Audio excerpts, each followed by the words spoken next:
What's up mga gar? Walang kwenta kung ibebenta ko, pero malaking tulong to para kay kuya, yung mga nakakakilala at nakakalam kung nasaan tayong lugar ngayon. Is ito yung mga paninda ni kuya, yung nagpapainting sa palengke, yung may katarata sa mata. Ito yung mga paninda niya, 15 pesos yata bawat isa.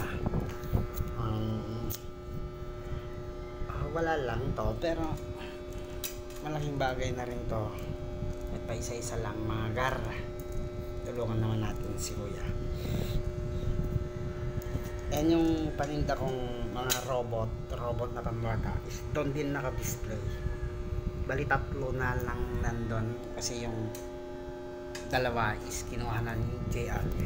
Pero shout out sa'yo JR, pagkatapos na ng undas ko dadalhin sa parkingan,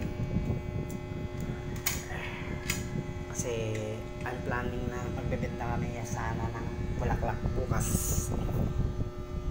pero mahirap daw sabi ni kuya,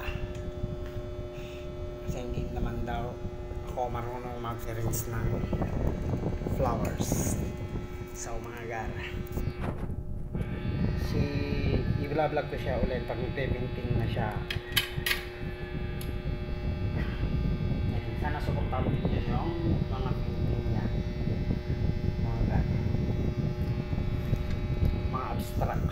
Mura lang sa kanya mga gar, 1,000 yata yung pinakamalaki is 1,000. And yun, may nagbibigay ng tips sa kanya. Doon din ako nagdi-display ng mga kung ano-ano mga paninda ko.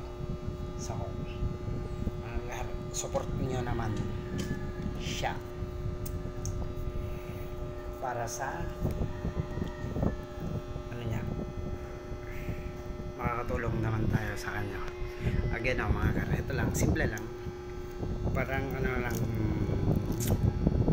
tawag doon, yung nag ano siya, parang rubber, pero yan lang yung style niya.